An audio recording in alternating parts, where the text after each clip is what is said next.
안녕하십니까. 아주대학교 교수 최영준입니다. 네, 제가 오늘 첫 번째 인사로 인공지능을 왜 배워야 하는가에 대해서 말씀을 드리도록 하겠습니다. 언론의 기사부터 한번 소개를 해드리겠는데요. 네, 서울대 컴퓨터공학부에서 코딩을 배우는 학생들이 밀려들어서 수강 제한을 했다라는 기사를 아마 보셨을 것입니다. 근데 이 현상이 그냥 일회성에 그쳤던 일이 아니고요. 전국의 모든 대학교의 컴퓨터공학 수업에서 벌어지고 있는 일입니다. 제가 지금 재직하고 있는 아주대학교에서도 소프트웨어학과 정원이 100명입니다. 그러면 매년 100명 정원의 수업을 개설해야 되는데 실제로는 400명에서 500명 정도 되는 분반을 해서 수업을 개설하고 있습니다. 그러면 나머지 이 학생들이 어디서 오는 것이냐? 타 전공에서 코딩을 배우겠다라고 부전공, 복수전공 하겠다라고 하면서 오는 학생들입니다. 심지어 문과생들도 상당히 많습니다. 왜 이런 일이 벌어지고 있느냐? 상당히 시사하는 바가 크다고 할 것입니다. 다른 얘기를 한번 해보겠습니다. 네, 첫 번째 나와 있는 분은 페이스북의 창시자인 마크 저커버그고요. 두 번째는 다들 잘 아시는 스티브 잡스죠. 세 번째는 마이크로소프트의 빌 게이츠입니다. 네, 이 세 명의 공통점이 무엇일까요? 첫 번째 공통점, 억수로 부자다. 두 번째, 세계적인 소프트웨어 기업의 창립자다. 세 번째, 혁신가들이다 라고 할 수 있겠습니다. 네, 그러면 이 세 명의 그런 혁신가가 됐는지 그 이면을 들여다보면요, 모두 코딩이라고 하는 그리고 소프트웨어라고 하는 이 공통의 키워드가 있는 것을 알 수 있습니다. 네, 그럼 이 세 명이 뭐라고 했는지 한번 보겠습니다. 스티브 잡스가 뭐라 했냐면, 이 나라의 모든 사람들은 컴퓨터 프로그램을 배워야 된다. 왜냐하면 그것은 생각하는 법을 가르쳐주기 때문이다라고 했습니다. 빌 게이츠도 거의 같은 맥락의 얘기를 했고요. 마크 저커버그도 내가 딱 한 가지만 어드바이스 해주겠는데 너 지금 당장 프로그램 배워야 돼 라고 얘기를 한 것입니다.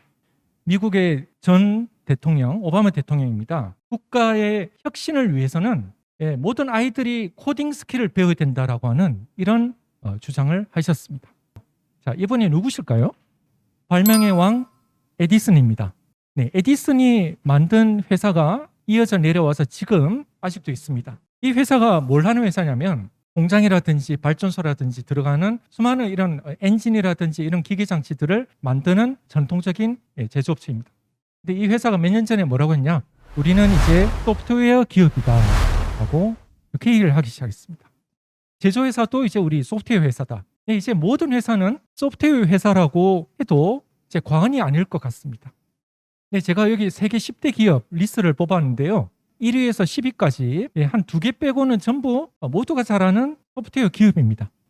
미국의 CNN 머니라고 하는 여기에서 매년 미국 내에서 가장 인기 있는 직업 순위를 이렇게 매기거든요. 네, 지난 10년간 한 번도 빠지지 않고 베스트 잡 1위를 소프트웨어 직군이 차지를 했었고요. 1위에서 5위까지 항상 서너 개는 소프트웨어 관련 직종이었습니다. 네, 상당히 시사하는 바가 큽니다. 이러다 보니 사람들이 너도 나도 이제 소프트웨어를 하겠다고 개발을 하겠다라고 하기 시작했고요. 실제 산업에서의 수요가 많다 보니 또 그런 일이 계속 벌어지고 있습니다. 네, 상황이 이러하다 보니 국내에도 드디어 IT 기업에서 개발자를 구하는 것이 힘들어졌다는 얘기가 몇 년 전부터 솔솔이 계속 나오고 있었고요. 네, 개발자 초봉이 엄청 높다. 더 나아가서 네이버는 개발자 채용이 어려우니까 비전공자를 뽑아다가 개발자로 교육시키겠다라는 그런 얘기를 하고 있습니다. 우리 교육제도가 지금의 어떤 추세에 맞춰서 제대로 인력 양성을 하고 있느냐라고 하는 부분에서 시사하는 바가 크다라고 할 수가 있겠습니다. 인공지능 시대가 되면 앞으로 인공지능에 의해서 대체될 직업이 얼마나 될 것이냐. 실제 수치가 한 60% 정도 된다고 합니다. 그러면 지금 이제 자라는 아이들에게 어떤 직업을 갖도록 해야 할 것이냐.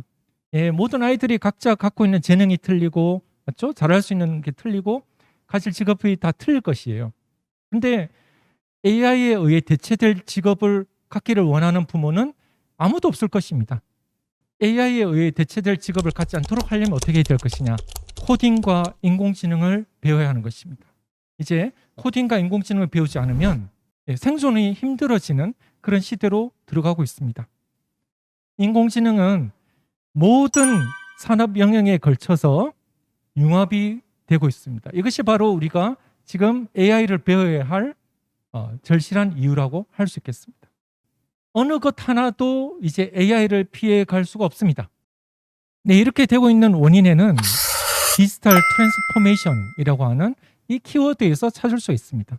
기존에 아날로그 영역에 있던 모든 산업군들, 제가 앞서 보여드렸던 이 모든 산업군들이 과거에는 아날로그 영역이었죠. 근데 이제 디지털화되면서 데이터가 쌓이고 있습니다. 뭐 제가 오늘 무엇을 먹었는지, 그렇죠? 내가 무엇을 샀는지, 어디를 방문했는지, 그 모든 것이 이제 데이터가 되었고요. 그 데이터를 인공지능이 분석을 해서 네가 오늘 살 것 같은 거를 추천해 줄게 라고 얘기를 하고 있는 것입니다. 네, 이렇게 인공지능은 정말 실생활에 이미 깊숙이 파고들고 있습니다. 네, 그러면 이런 인공지능을 위해서 대비해서 이제 교육을 어떻게 해야 될 것이냐. 주요 선진국들이 이미 2016년도부터 AI 미래를 위한 준비, 발전 계획들을 수립해서 발표하고 있습니다. 그중에 우리는 특히 또 영국 사례를 좀 주목해서 봐야 되는데요. 영국은 인공지능 교육에 있어서 엄청 지금 앞서가고 있습니다. 심지어 유치원 때부터 인공지능 교육을 하겠다라고 차근차근 수많은 준비를 하고 있습니다. 영국이 왜 이렇게 앞서서 하고 있느냐? 바로 역사로부터 배운 거죠. 영국은 산업혁명 시대의 가장 선두적인 국가였습니다.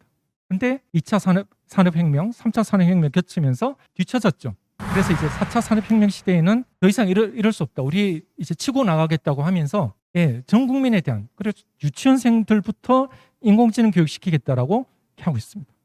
그럼 우리나라는 어떠냐? 2년 전에 전자신문에서 국민들 대상으로 설문했더니 97.9%가 AI 교육 필요하다라고 했어요. 그래서 초중등 소프트웨어 필수 교육하고 전 국민 AI 교육하겠다라고 선언을 하였습니다. 소프트웨어 중심 대학을 하고 있는 주요 대학들에서는 전교생에 대한, 심지어 예체능 대학생들까지 다 포함해서 소프트웨어, 인공지능 교육을 이미 하고 있습니다. 그러면 이제 우리 초중등은 어떠냐? 상당히 안타까운 일인데요. 아직 우리는 영국, 인도, 중국, 일본에 비해서 가르치는 시수가 터무니없이 작습니다. 너무 안타까운 현실입니다. 네, 요거는 중학교 사례인데요. 우리나라 중학교 교과에서 정보 과목이 차지하는 비중이 얼마나 되느냐? 비율이 엄청 작아요. 그러니까 코딩, 인공지능 지금 엄청 중요한 걸 가르쳐야 되는데 너무 안타깝습니다. 저도 아이를 키우는 아빠로서 우리 공교육이 이렇게 코딩과 인공지능 교육을 제대로 하고 있지 못하라고 한다면 정말 이거는 너무 안타까운 일이 아니겠나 생각합니다. 이제 2022년 교육과정 개편이 있을 건데요. 이번엔 정말 초중등 교육에서 이 정보, 소프트웨어, 인공지능 교육이 많이 포함되기를 정말 간절히 바랍니다. 가끔 다른 학부모님들이 이런 얘기를 물어보시더라고요. 우리 아이 대학 입시 준비하는데 코딩 공부할 시간까지 안 난다. 대학 가서 하면 안 되느냐? 이렇게 물어보시더라고요. 물론 대학 가서 해도 됩니다. 근데 코딩, 인공지능이라고 하는 것은 사실 사고력이거든요. 이것은 기본 소양 공부입니다. 이것을 만약 안 하고 있다가 대학 가서 한다고 하면 이미 늦습니다. 이미 다른 친구들은 어릴 때부터 그런 사고 교육을 받아왔는데 우리 아이는 대학 가서 하려고 하니까 힘들어지는 거예요. 그래서 제가 아까 앞서 수강 신청에 이 컴퓨터 소프트웨어 전공 과목에 엄청 온다고 했잖아요. 그 비전공자들 중에 실제로 얼마나 성공하느냐? 절반도 안 됩니다. 절반 이상이 실패합니다. 못 따라갑니다. 왜 그러냐? 어릴 때부터 그런 교육을 착실히 받아오지 않았는데 갑자기 뭔가 이런 걸 하려고 하니까 안 되는 거예요. 너무 안타깝죠.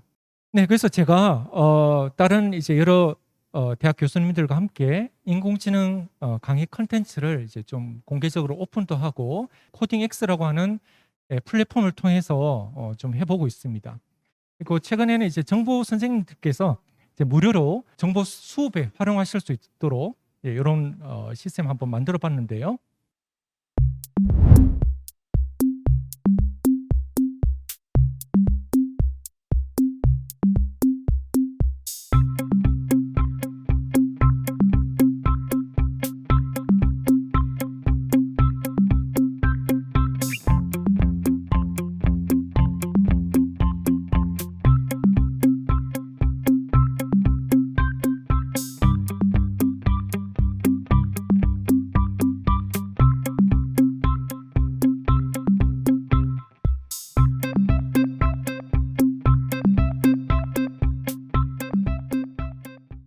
우리 학교에서는 이런 거 안 가르쳐라고 하면 직접 와서 혼자 이제 공부해 보실 수 있도록 제가 열어드릴 거고요.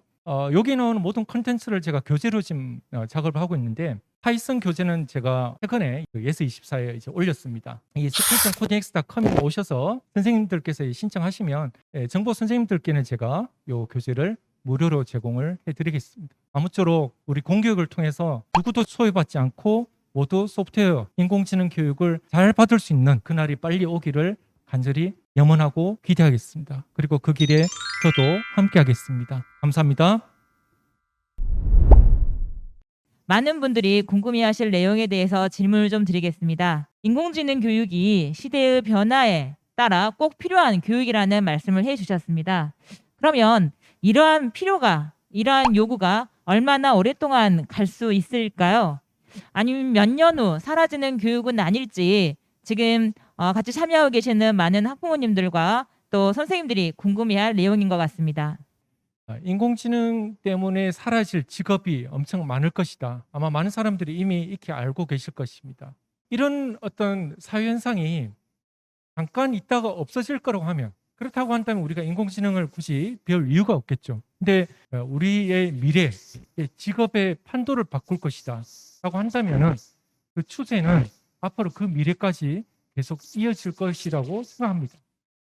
그리고 이미 인공지능의 응용에 대한 수요는 전 분야에 걸쳐서 일어나고 있습니다. 인공지능을 이제 응용하지 않는 분야가 없습니다. 인문계통도 마찬가지고요. 의대, 약대, 자연대 할 것도 없고요. 심지어 미디어 아트 쪽도 얘기를 들어보면 인공지능을 쓰는 그룹과 쓰지 않는 그룹으로 나뉘고 있다고 합니다. 이렇게 이미 인공지능이 지금 깊숙이 여러 학문에까지 파고들고 있는 이런 시점에 인공지능 교육이 정말 절실하고, 또 이런 흐름이 잠깐 왔다가 가는 거라고 보기에는 너무 클 것 같습니다. 네, 이상으로 제 답변 마치겠습니다.